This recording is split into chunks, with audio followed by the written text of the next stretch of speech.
If you're a Xenos player, especially a Necron player, then hopefully you're sitting down for this one, because this video is all for you.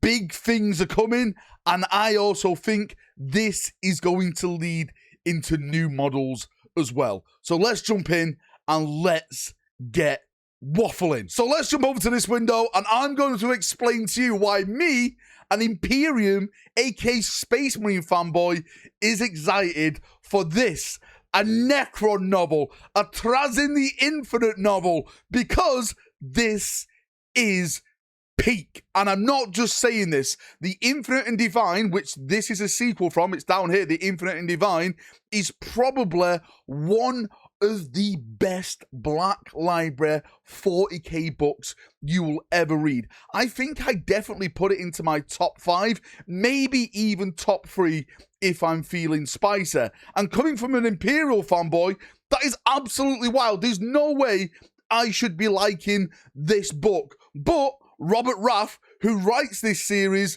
has absolutely smashed it out the park. If you haven't read this book right down here, The Infinite and Divine, you can get it on Audible, and I would suggest listening to it on Audible because the voice actor absolutely sells it. It's amazing, right? I'm not going to go in and tell you the story. It's basically two grumpy old men fighting each other. They've got beef over multiple years, let's just say that, and a lot of shenanigans happen, but it's absolutely bloody fantastic. And now we're getting a sequel to this called The Wicked and the Warped, and it says the sequel finds TRAZYN in an unnatural position as the opening of the Great Rift presents an opportunity to mend his strained relationship with the embittered Hurricane and uncover the fate of a long-lost expedition to the chaos-corrupted planet of Amethyst. Hopefully I'm saying that right. Nothing involving chaos is ever easy, however, and the horrors they unearth may be far greater consequences than either could possibly predict. So already it's sounding spicy.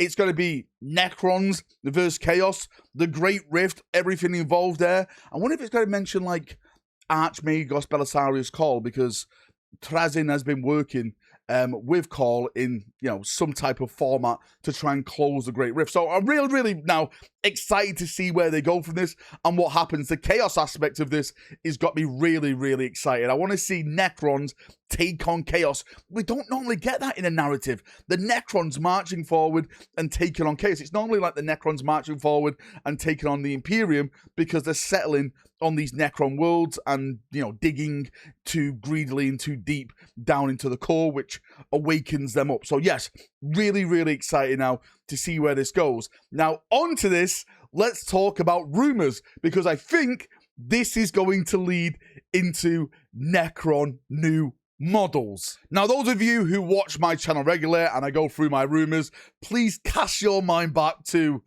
1-2 years ago at this point, where I heard a rumor that there was 3 big characters that were made and ready to be released onto us.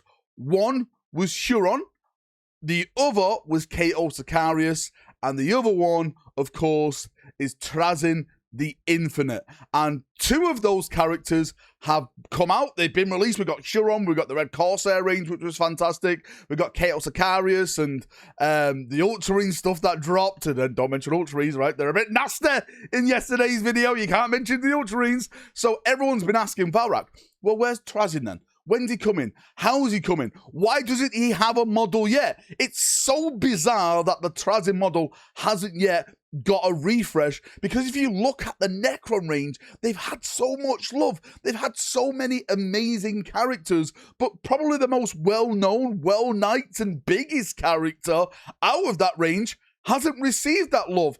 And I have a feeling it's all going to be down to this book. I personally think that this novel is going to be dropping around the Necron Codex release. And when that does drop, we're going to get a wave of Necron stuff, and TRAZYN is going to be part of that Necron release. That's my theory. Is it going to be this year? I'm not too sure, because the codexes I've heard so far this year, of course, are Orcs, Space Marines, Tau, and Custodes. That's 4 codexes they want to put out this year. Is there room for a 5th codex? Would it make sense to shove that in, shoehorn it in, or is it going to be next year. Absolutely zero idea, but my prediction is when this novel drops around the Necron Codex, I think TRAZYN is going to be a part of that, and it's going to be greatly welcomed because he's a fantastic character, like I said. Again, I'm actually really excited for this. I know it doesn't seem like a big thing, but trust me, if you know what this book is and you've read the book, I'm sure you're joining me in celebration of a potential sequel. It's only taken them, what, 5, 6, 7 years at this point? When did Infinite and Divine come out? But we're finally getting the sequel to it, and I'm very, very happy. And hopefully Robert Rath is still going to be knocking out the park, and this one is just as good as the first one. Very, very excited to see where this leads again with the Codex models, etc, etc, etc. Thank you for coming. Thank you for watching. If you've got any thoughts, feedback, anything like that, are you excited for this? Couldn't you care less for this? Do you just want a new TRAZYN model? Let me know down in the comment section, and we'll have a nice little chinwag down there as we always do. See ya. Have a great day, evening, night, where you are in the world, and bye-bye.